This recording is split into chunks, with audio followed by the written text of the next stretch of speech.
नमस्कार, तेज वार्तामध्ये आपले स्वागत आहे. पावसाने ओढ दिल्याने शेतकरी वर्ग चिंतेत आहे. या पार्श्वभूमीवर करमाळा तालुक्यातील श्री क्षेत्र संगोबा येथील श्री आदिनाथ महाराज मंदिरात श्री आदिनाथांना सहस्त्र जलधारा अभिषेक व पर्जन्य रुद्रयाग संपन्न झाला. दिंडोरी प्रणित श्री स्वामी समर्थ सेवा केंद्राच्या वतीने या धार्मिक उपक्रमाचे आयोजन करण्यात आले होते. आषाढी एकादशीच्या निमित्ताने शुक्रवार दिनांक 24 रोजी सकाळी 10 ते दुपारी 2 या वेळेत हा कार्यक्रम पार पडला. सुरुवातीला भाविकांच्या हस्ते श्री आदिनाथ महाराजांना सहस्त्र जलधारा अभिषेक करण्यात आला. यानंतर मंदिराच्या प्रांगणात पर्जन्य रुद्रयाग करून वरुण राजाला पाऊस पाडण्यासाठी आवाहन करण्यात आले. याग संपन्न झाल्यानंतर गुरुमाऊली परमपूज्य श्री अण्णासाहेब मोरे यांनी उपस्थित भाविकांशी मोबाईल कॉलवरून हितगुज केले. यानंतर दिंडोरी प्रणित श्री स्वामी समर्थ सेवा केंद्राच्या सौ रेश्मा कदम यांनी उपस्थित भाविकांना श्री स्वामी सेवेच्या 18 विभागांबाबत मार्गदर्शन केले. यावेळी आयोजित महाप्रसादाचा उपस्थित भाविकांनी लाभ घेतला. श्री स्वामी समर्थ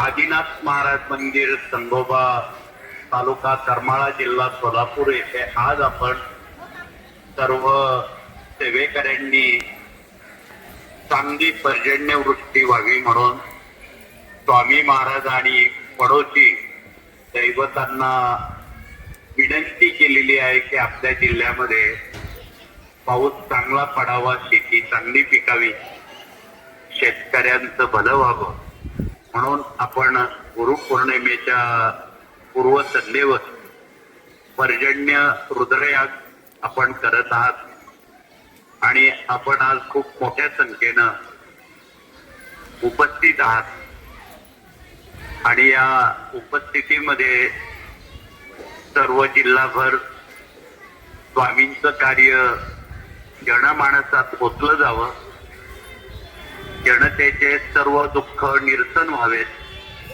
त्यांना सुख संपदा मिळावी, दुःखमुक्त चिंतामुक्त व्हावेत, शेतकरी सुखी व्हावेत आणि उद्याच्या नवीन पिढीमध्ये नवीन पिढी या देशाचे आदर्श नागरिक निर्व्यसनी पिढी व्हावी, श्रावणमाळाप्रमाणे किंवा कुंडलिकाप्रमाणे निर्माण व्हावी म्हणून तुमच्या जिल्ह्यात पंढरपूरला आज उद्या कोट्यवधी भाविक कुंडलिक समजून घेण्यासाठी मोठ्या संख्येनं येत आहेत. तोच धागा पकडून आपण या कार्यातले 18 विभाग, त्यात मूल्य शिक्षण, गर्भसंस्कार, शिशुसंस्कार हे विभाग कार्यरत करावेत आणि प्रतिनिधिक स्वरूपात आपण दिंडोरी किंवा त्र्यंबकेश्वरला येऊन गुरुपौर्णिमा आणि या उत्सवात आपली हजेरी लावावी. आपल्या जिल्ह्यामध्ये सर्वांनी सहभाग घ्यावा, प्रश्न उत्तर करावीत, जनतेच्या समस्या निवारण कराव्यात, विवाह मंडळ उभी करावीत, मुला मुलींची विवाह उचित आणि योग्य वयात आणि बिना हुंड्यानं, बिना सोन्या नाण्यानं ती सुरक्षित आणि सुव्यवस्थित व्हावी. हाही उपक्रम विवाह मंडळाचा असून शेती कशी करावी या संदर्भात वेळोवेळी होणारे कृषी मेळावे आपणाला नेहमी उत्तेजित करत असतात.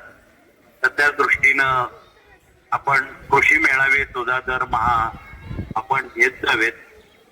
त्यानंतर आपण आरोग्य शिबिरं घ्यावीत आणि आपलं आरोग्य अबाधित राहावं आणि या देशाच्या उंबरठ्यावर जो कॅन्सर आजार उभा आहे तो कायमचा निर्मूलन करावा आणि त्यासाठी लागणारी उपचार पद्धती आपल्या आरोग्य विभागाकडे आणि श्री क्षेत्र त्र्यंबकेश्वरला उपलब्ध आहे. म्हणूनच आपण श्री क्षेत्र त्र्यंबकेश्वरी मोठ्या प्रमाणात लोकांचे कॅन्सर आणि आजार बरे व्हावेत म्हणून मोरेदादा चॅरिटेबल हॉस्पिटल हा एक मोठा प्रकल्प आपणा सर्वांच्या उपस्थितीत तो होऊ घातलेला आहे आणि तो आता अंतिम टप्प्यात आहे आणि तो लवकरात लवकर कार्यरत व्हावा म्हणून आपलं सर्वांचं योगदान आणि सहकार्य त्या उपक्रमाला अपेक्षित आहे. आणि ही एक पारदर्शकता, विश्वासार्हता आपण जनतेपर्यंत टिकून ठेवावी हा त्या मागचा मुख्य उद्देश असून या कार्यानं हे सर्व विभाग जनतेला, जी जनता अनभिज्ञ आहेत त्यांच्यापर्यंत आपण ते पोचवावेत. यातले आरोग्य विभाग आहे, यामधला देश विदेश विभाग आहे, दुर्गा अभियान विभाग आहे, मराठी अस्मिता, भारतीय संस्कृती आमच्या माता भगिनी अत्यंत चांगल्या प्रकारे सांभाळतात.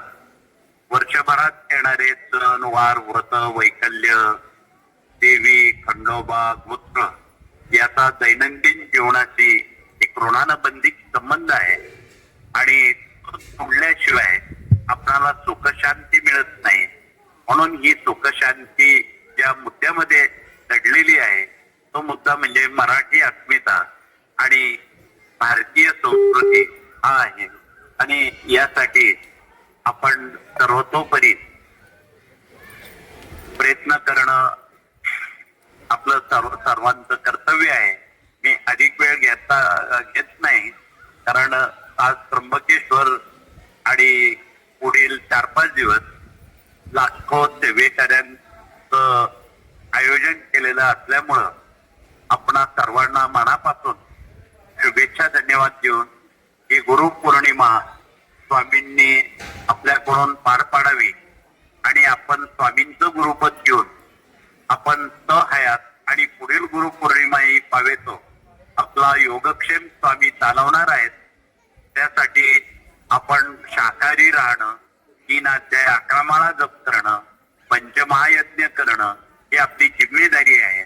म्हणून ही सारी जिम्मेदारी आपण यशस्वी करून दुःखित पीडित माणसांना स्वामी महाराज समजून सांगावेत आणि महिन्याकाठी 30 सेवेकरी आपण किमान तरी घडवावेत.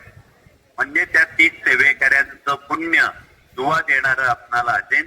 म्हणून अशा पद्धतीनं आपण दिव्यानं दिवा, ज्योतीनं ज्योत लावून सर्व धर्मीयांपर्यंत हे स्वामी कार्य आपण कृपया पोचवावं एवढंच कळकळीचं सांगून पुन्हा एकदा आपणा सर्वांना मनापासून शुभेच्छा, धन्यवाद देतो. या ठिकाणी थांबतो.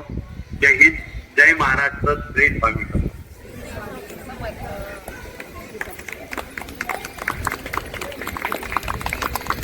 श्री स्वामी समर्थ. अखिल भारतीय श्री स्वामी समर्थ गुरुपीठ व परमपूज्य श्री गुरु माऊली आदरणीय दादासाहेब, आदरणीय गुरुपुत्र आबासाहेब यांच्या मार्गदर्शनानुसार आज आपण संगोबा या ठिकाणी आपल्या करमाळा तालुक्यामध्ये, सोलापूर जिल्ह्यामध्ये आणि पूर्ण महाराष्ट्र राज्यामध्ये चांगला पाऊस पडावा, सुपर्जन्यवृष्टी व्हावी यासाठी पर्जन्यरुद्र यागाचं आयोजन केलेलं होतं. गेल्या वर्षी असाच काहीतरी याग झालेला होता. हो, गेल्या वर्षी आपण दरवर्षी या दिवसांमध्ये चांगला पाऊस आणि सुपर्जन्यवृष्टी म्हणजे आणि बळीराजाच्या चरणी आपली जी काय आपण त्यांना धनधान्य पिकवण्यासाठी जे पाणी लागतं, व्यवस्थित पाऊस होण्यासाठी आपण दरवर्षी या सेवेचं नियोजन करत असतो. या धार्मिक कार्याला आपल्याला सहकार्य कोणाचं होतं? या धार्मिक कार्याला आम्हाला पूर्ण करमाळा तालुका या सर्व स्वामी सेवा केंद्राचं सहकार्य लाभलं. त्यासोबत आदिनाथ महाराजांच्या मंदिरातल्या जे काही पुजारी काका असतील, इतर भाविक सेवेकरी असतील, त्या सर्वांनी आम्हाला चांगलं सहकार्य केलं आणि त्या सर्वांच्या सहकार्याने आज आम्ही या ठिकाणी याग संपन्न केलेला आहे. या यागासाठी प्रतिसाद कसा असतो भाविकांचा? दरवर्षी यागासाठी उत्तम प्रतिसाद असतो. आज जवळजवळ 400-450 लोक या ठिकाणी या यागासाठी प्रत्येक करमाळा तालुक्यातील प्रत्येक केंद्रामधून भाविक आणि सुसेवेकरी प्रत्येक जण या ठिकाणी उपस्थित राहिलेला आहे आणि आपला सहभाग त्यांनी आम्हाला दिलेला आहे. या ठिकाणी यागानंतर महाप्रसादाचंही आयोजन करण्यात आलेलं आहे. हो, यागानंतर महाप्रसादाचं आयोजन केलेलं आहे कारण आपण सकाळपासून गावाकडचे लोक सेवेकरी आपल्याकडे पोहोचत असतात. त्यांना आपण बिनमुख न घरी जाऊ देता फुलाची पाकळी आपण सर्वांच्या वतीने आम्ही मांजळी स्वरूपामध्ये चपाती भाजी आपल्या घरातून आम्ही घेऊन येतो आणि थोड्या प्रमाणामध्ये आपण इथं भात आणि लापशीचं नियोजन करून आपण या प्रसादाचं नियोजन केलेलं आहे. अन्नदानासाठी सहकार्य होतं कोणाचं? हो, अन्नदानासाठी प्रत्येक केंद्रामधल्या सेवेकऱ्यांचं आणि प्रत्येकाचं सहकार्य आम्हाला आणि श्री खाटेल सर आपल्या करमाळ्यातील विद्यमान नगरसेवक आहेत, त्यांचं आम्हाला दरवर्षी सहकार्य लागतं. त्यावर्षी त्यांनी आम्हाला अन्नदानामध्ये त्यांचा सहभाग दिलेला आहे. सध्याच्या परिस्थितीत जुलै महिना उलटत आला तरी पावसाने पाठ फिरवलेली आहे. सोलापूर जिल्ह्यात पावसाचं प्रमाण अत्यंत कमी आहे आणि आपण हा जो याग किंवा धार्मिक कार्य केलेलं आहे याची फलश्रुती होईल असे आपल्याला वाटते. हो, नक्कीच याची फलश्रुती होईल. याची फलश्रुती आम्हाला 5 मिनिटापूर्वी मिळालीच आहे. थोड्या प्रमाणामध्ये वरुण राजा बरसला, त्यांनी प्रत्येकाच्या अंगावरती 2 थेंब आपल्या पावसाचे टाकलेले आहेत. पण इथून पुढे उद्यापासून नक्कीच आपल्याला अगोदरचे दिवस आणि आषाढी वारीनंतरचा आपल्या करमाळा तालुक्यातले दिवस नक्कीच वेगळे असतील आणि आम्ही सर्वांनी मिळून जे काही हाक वरुण राजाला मारलेली आहे ती हाक वरुण राजापर्यंत नक्की पोहोचेल आणि वरुण राजा सगळ्यांना सुख समृद्धीयुक्त पाऊस देईल.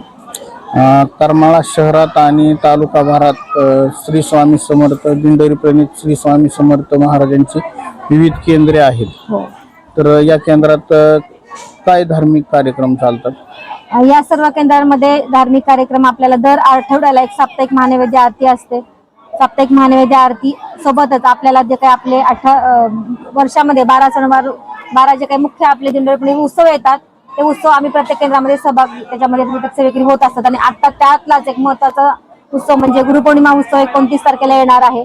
उद्या आषाढी वारी आहे. उद्या आषाढी वारीच्या दिवशी आम्ही सर्व सेवेकरी केंद्रामध्ये सामुदायिक पद्धतीने भागवताचं पारायण करत असतो आणि त्यानंतर गुरुपौर्णिमेला आमचा मोठा उत्सव होणार आहे. त्यामध्ये त्रिकाळ आरती, ती सेवा आणि पठण मंत्र आणि गुरुपद महाराजांचा आम्ही स्वतः घेत असतो. आताच आपण परमपूज्य गुरु माऊलींचा आपल्याला आशीर्वाद रूपी जे काही हिदगुज मिळाले त्या हिदगुजामध्ये पण माऊलीने आपल्याला गुरुपौर्णिमेबद्दलची सविस्तर माहिती दिलेली श्री स्वामी समर्थ. आता आपण अनाऊन्स केलं की आषाढी एकादशी निमित्त करमाळा ते संगोबा भाविकांसाठी लक्झरी बसची सोय करण्यात आलेली आहे. हो हो, कुणातर्फे करण्यात आलेले, कसं नियोजन असणार आहे? हे नियोजन आमचे सेवेकरी आहेत परबतसिंह चव्हाण, त्या दादांचं आणि त्यांचं आम्हाला नेहमीच सहकार्य सेवेमध्ये लाभलेलं असतं. परबतसिंह चव्हाण दादांच्या मार्गदर्शनानुसार उद्या सर्वांना ज्यांना आम्ही पायी दिंडी चालत येतो दरवर्षी, आपल्याला कमलाभवानी मातेच्या मंदिरापासून संगोबापर्यंत आम्ही दरवर्षी आषाढी एकादशीच्या ह्याच्यामध्ये आम्ही सर्व सेवेकरी पायी चालत येत असतो. उद्या पण हे नियोजन आहे. उद्या आम्ही ह्या ठिकाणी हा कार्यक्रमाचं नियोजन कसं आहे? त्या कार्यक्रमाचं नियोजन आपल्याला कमलाभवानी मातेच्या मंदिरातले पुजारी किंवा तिथले भाविक सगळे करत असतात. त्यांच्या सेवेमध्ये आम्ही उद्या सहभागी होणार आहे. सुरुवात कुठून होणार आहे? भाविकांची सुरुवात आपली कमलाभवानी मातेच्या मंदिरापासून होत असते. पालखी तिथून निघते ती आपण बरोबर 1 तास 1.5 तासामध्ये संगोबा या ठिकाणी आम्ही पायीवारी त्या ठिकाणी येत असतो. पण ज्यांना पायी येणं शक्य नाही त्या भाविकांसाठी आणि सेवेकऱ्यांसाठी उद्या दादांनी लक्झरी बसचं नियोजन केलेलं आहे. आणखी काय आवाहन करताल आपण? आज आपले विविध कार्यक्रम होतात, या कार्यक्रमांच्या माध्यमातून हो हो, आम्ही सर्व सेवकांना असं आवाहन करू इच्छितो की येणाऱ्या ऑगस्ट महिन्यामध्ये आई कमलाभवानी मातेच्या पावन प्रांगणामध्ये आई भगवतीचा आशीर्वाद रूपी आम्ही सर्व सेवेकरी मिळून 1000 आई भगवतीचे दुर्गा सप्तशतीचे पाठाचं नियोजन आम्ही त्या ठिकाणी केलेलं आहे. मग मी आता आपल्या माध्यमातून सर्वांना आवाहन करू इच्छिते की येणाऱ्या आज जरी आपल्याला इथे यायला वेळ मिळाला नसेल तर येणाऱ्या 20 ऑगस्टच्या कार्यक्रमामध्ये अजून बहुसंख्येने आपण सहभागी व्हावं आणि 1000 पाठामध्ये आपण आपला सहभाग नोंदवावा. श्री स्वामी समर्थ.